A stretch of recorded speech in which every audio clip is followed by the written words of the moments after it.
In this episode, I want to talk to you about how to think when you want to select a hero and how to draft a hero in a competitive game. When you decide what hero you want to pick, it has a lot to do with your mindset. I think that most important for me is to have fun, and I like to pick heroes that I think is fun. Of course, that changes all the time. Sometimes I play Pudge 8 games in a row, or sometimes I like last pick to win the game.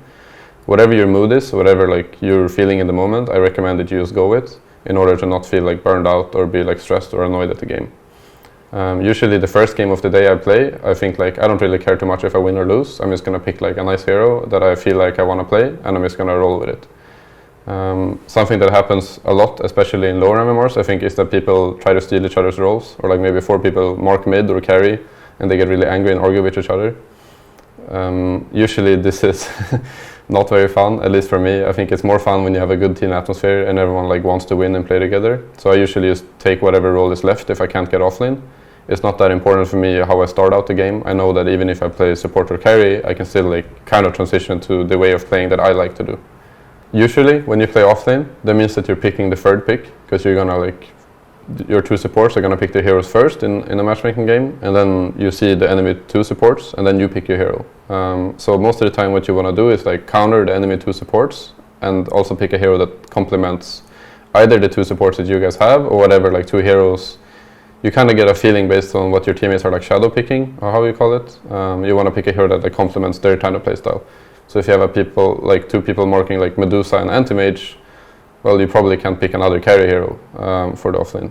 Depending on what type of player you are, sometimes I think you can ask your team like, I want a last pick. You can tell already by the first 2 or 3 picks that Batrider is going to be really good. Let's say the enemy team picks like Earthshaker and I don't know, Chen. You can tell like already that Batrider is going to be a strong hero because they have like no dispels for your sticky napalm. A lot of heroes in the offlane, I think, that are popular, like Beastmaster and Enigma, I think are also like a little bit of cheese heroes. If the enemy don't have any counters, or if you counter them really hard, it's like very strong picks. So if you're a player that likes to play these type of heroes, you can think to last pick more. Me personally, I like to be countered, because I think it gives you more experience on how to play like in different situations. I think if you're last picking yourself into free games all the time, you're gonna get MMR, but it's not really rewarding for me. I think it's better to have like a challenge in order to learn. So usually I just pick my hero like in the first 2, or if I want to try it a little bit, I pick it like in the 3rd and 4th after I see the enemy supports. I think a good way to increase your hero pool is to first make sure that you have like 3 or 4 stable heroes that you know how to play really well. You don't need to like think too much about the game when you play them. You can just like autopilot and be confident that you're gonna like do well anyway. And then when you're feeling maybe not ambitious, but when you're feeling like good, or you feel like you want to try something else, you start by adding like a few heroes to that list. I think it's better to play like a new hero a lot of times in order to learn it, and then you kind of have it like in the back of your head, a little bit like riding a bicycle, instead of trying to play like 10 new heroes 1 game a day, or maybe like 1 game a week. It's gonna be way harder to like remember the things that you learn. Some heroes that I know, like I play a lot in competitive, I think like Centaur and Doom, I probably only played 30 or 40 ranked games in total like in my life. But because I play them so much in competitive, I don't really feel the need to practice them. Whereas other heroes, like Nature's Prophet, for example, is like a harder hero for me. That means I have to play it a lot more in ranked games, and I have to play it like consistently, maybe 4 or 5 times a day if I want to play it in a competitive game. So how do you determine what hero is good for the game and how to like counterpick your enemy? I'll show you one example from a competitive game we played against OG, where it's not really counterpicking, but it's like picking a hero that I know is hard for the enemy to counterpick. So I think we start with first picking Phoenix in this game. The enemy team responds with Bloodseeker, which you'll see in a moment. And I know like, okay, judged on these 2 heroes, I can already tell that heroes that give us like teamfight control is good with Phoenix, because he has an egg and you want to be able to like cover the egg.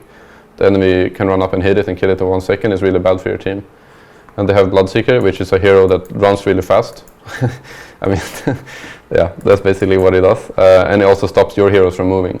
So we end up with my go-to hero, Mars, I believe. Yes. I think this is a really good hero in 2 ways. 1, it covers the Phoenix egg really well. You put up a big arena, nobody can like run through it or shoot through it. So if the egg is in the middle, it's really hard to reach. And also vice versa, if they are in the arena and the egg is outside, it's really hard for them to reach. Another thing is that it's like a hero that I don't care too much about getting ruptured. I can still throw my spells from range. I can still like arena a bunch of people. I'm like a strength hero. I'll probably build lifesteal at some point. It's like a hero that's very good against the playstyle of Bloodseeker, which is to like run you down and try and like overwhelm you in a way. You just fight back with this really strong teamfight spell and you're a tanky hero. Also, because he wants to run really quickly, it's good to have a hero that has like both the arena to catch him and also spear to like stun him and lock him down. It's a hero that's really strong in lane, so it's like hard to counterpick. So even though you pick it on the second pick, there's not really any hero. There's not like any one carry hero they could pick right now that's gonna beat me in lane. It'll have to be like a combination of a carry and support, which means that it's like easier for us to win the draft when they have to use two heroes to counterpick my one hero. So in this game, I want to show you my thought process when I play a public game, and I want to pick like kind of to win the game, I guess, to pick Triard. Starting off the draft, we pick Crystal Maiden Mirana, and obviously we don't see what the enemy picks. Like both people pick blind, and they pick Oracle Tiny. So what does this tell me? Well, I know that first of all, Crystal Maiden Mirana, they're really good at like killing people. They can like freeze into arrow. It's hard for the enemy to stay on lanes for like a long time. If you have problems with like killing people, you might need to pick something else. But in this game I pick Beastmaster because I know like I already have my two killers. I just need to like farm and control the map and farm jungle. Based on the enemy heroes like Oracle and Tiny, it's extremely hard for these heroes to deal with minions. It's very hard for Oracle to deal with the Hawk Vision. He wants to like sit behind people. Maybe he's like hiding in the trees above a tower or behind a carry that's farming. You just put a hawk on him and you can kill him really easily. It's very easy to like even get a blink and roar him. I think Tiny is a hero that needs to get his blink. So he's also a hero that's going to be like farming on waves quite a bit. And I think it's really hard for him to deal with Beastmaster minions. You get like a Necro Book before he has blink. He's not going to be able to combo all your creeps. Like if he goes in, you can just kill him really easily. He has very low armor in the start and it's like a hard support duo for them to deal with you. So I know like if I pick Beastmaster or some other minion heroes, I think even Lycan is like the same thing here. I don't play Lycan, but it would be like a little bit similar. My team can push towers and we can take early map control, which lets my like Crystal Maiden and Mirana run around and kill people. And I don't see the next two picks, obviously, and they don't see mine. We end up picking TA and Beastmaster here, and they end up picking Rubik and Slark. And of course it's like different in a competitive game. You're gonna get counterpicked like 1-to-1. But here I also know that like if I pick Beast, they're gonna pick like two more heroes and they're probably not gonna like hard counter me. So you can pick these heroes, maybe like even I could pick like Enigma here for example, and I know that probably they're not gonna have a cancel for me because the only hero that's gonna be left is their carry or their mid. So you also have to think like about what heroes that they're gonna potentially pick, and if they're gonna like counter you or not. Here's another game I played a few days ago when I actually ended up being AFK because I think I went to the bathroom. So I came back and I had last pick, which sometimes is good. I think in this scenario it was really nice. You can tell by the 4 heroes that were picked, all the heroes except for Void were picked in this game, I think. You can tell by their lineup, if you look at like Dark Willow, Kunkka, Venge and Darkseer, it's extremely hard for them to push towers in the early game. They might have like strong heroes to fight with. I think like Kunkka is a really strong hero to fight against people who wants to play aggressive, but it's really hard for Kunkka to take his own towers or for him to like play aggressive on you. So you know that, so I already know that like they can't take my towers. It's going to be a little bit of a slower game if we want to play slow. If we want to run at them, they're going to fight at us, but it's hard for them to like fight us back because they also need to farm. Both Dark Willow and Darkseer are heroes that need like a lot of levels and farm before they like really truly scale up. And on my lineup I have Wisp and Jog, which is 2 cores, Wisp mid in this case, which is 2 cores that also wants to farm a lot. I know that they're not really going to be wanting to play very aggressive. So I know that I'm not really going to get a lot of space. Like all the jungle is going to be taken. I know that I have to like play on lanes and I have to be there to defend towers. So I last pick Magnus. Mostly, like I would say like 90% of the reason is just because the enemy team can't push towers. I know that I like outfarm them with my Jug and I'll just win team fights with RP in this case. Because you have this melee agility carry, I think it's like the most important combo with Mag. Some melee heroes like Nakes, for example, or Chaos Knight are like okay with Empower, but most of the time you want like a strong agility carry that farms really quickly in the early game. I'm not going to go into the replay right now, but basically all I do in this game is buff my Jug, stack camps, defend towers, get a blink, and then like 20 minutes later, if you look at the graph, we have like a really, even though the win probability is like in their favor, we get a really big net worth lead. And around here somewhere I get my blink and we just take team fight and we win the game really quickly. I think if you also look at net worth, you can see like in the early game, the Jug and Void is like kind of even.